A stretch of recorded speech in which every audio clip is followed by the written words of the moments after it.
first hear the Grinch story?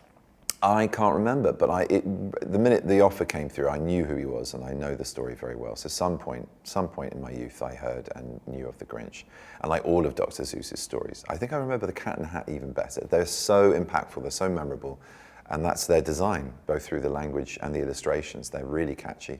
They're brilliant for young kids and new readers to encourage their literacy and enjoyment of stories and narratives and stuff that we're hardwired to consume as humans.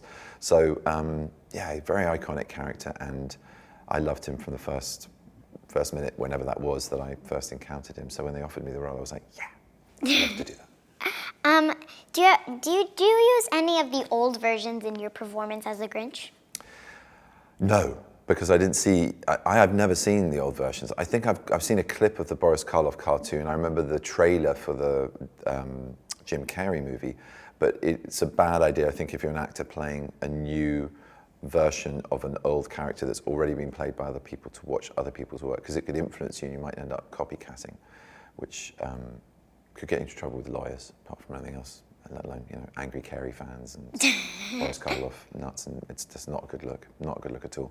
Listen, I don't know, maybe I have copied them accidentally. It's such an iconic character, I'm sure at some point we all made similar choices, but one of the joys of it being done is I can now go back to those versions and watch them as well. How do you relate to your character in any way possible? Oh, well, I can get pretty grouchy, grinchy, grumpy green when I'm hungry, tired, jet-lagged, all of which can happen very quickly in these interview situations, but I'm going to try and keep my inner Grinch inside. He's not going to come out. You seem like a very positive and happy person, so good. I can hardly see that. The coffee's working, that's all I can say. Do you have a Cindy Lou in your life? Many, thank goodness. I have many Cindy Lou's. Many people who remind me of the joy of life and stop me from getting miserable or grumpy or self-obsessed. What was your favorite character in your movie? In my movie, it would have to be the Grinch. It would be. And Max should get a shout out too. He's pretty amazing. I think if everyone had a Max, the world would be a much calmer place. Yeah. And what was your favorite part about Fred? About Fred? Yes. His odd obsession with whipped cream. With, highly pressured whipped cream going in and out of his nostrils. That's my favorite part. No, in all seriousness, it's loyalty to his family. It's got to be. It's heartbreaking when they reunite. I loved Fred. He was it's just so like, I'm so glad that they added it, because it's just like that. He's kind of like Max. Yeah. He's just like the pause. It's with the Grinch, who's like really negative, but then Max and Fred are like so happy. They bring and out so the good positive. in him. There are the Cindy Lou's in his life, really, aren't they? They are the good influences, positive influences. So was Max, when Max was doing a voiceover, Yeah. was there a real dog or was it just sound effects? Yeah, we had a real dog just sitting there, Really? doing nothing much. No, of course not. I mean, that'd be crazy. No. Oh. So I mean, this was over 2 years, and there were 2-month breaks between each time, and I saw an illustration of Max at the beginning, and that was it. I think I saw a little bit of animation, maybe 2/3 of the way through of Max, but I was imagining Max for that whole time. I can't believe I bought that. Okay. What do you like to do on Christmas Day?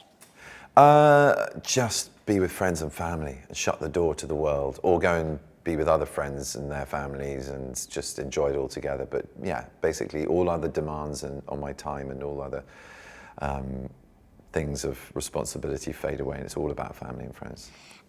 So Cindy Lou is the sweetest, kindest little girl ever. But when the Grinch comes into her house, if you were, you're definitely not, but let's just say you were the Grinch, what would be your excuse for going into her house as Santa? Oh, this could get quite awkward.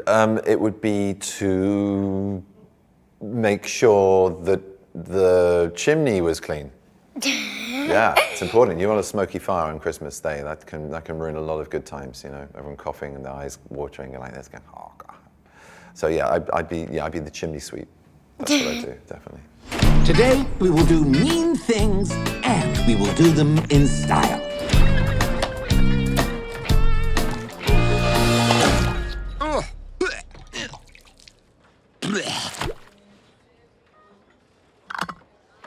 When did you first hear about the Grinch story? Well, I first heard about it when I was very young, because my dad used to read me all sorts of different Dr. Seuss books, and he read me The Grinch, and he also, and we also like to watch the movie together.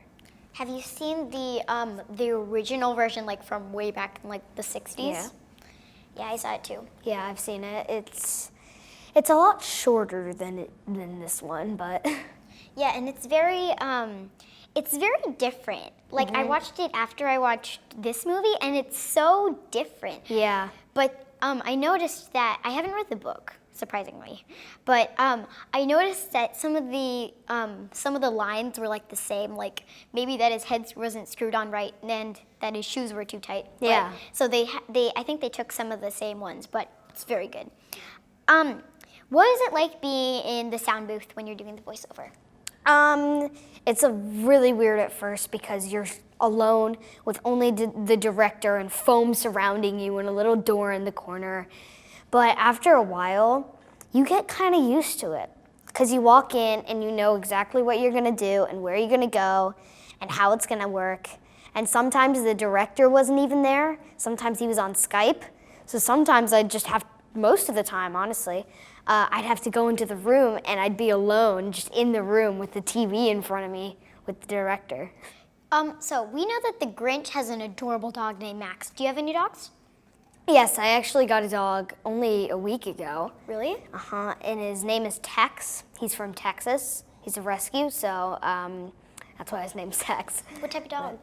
We're not really sure. He's a mutt, so. Is he a big or a small dog? Well, he's only about 6 months, so. Oh, that sounds so cute. He's pretty big for his age, though. Okay, well, it was great to meet you and great to interview you. You too. Thank you so much. Thank you.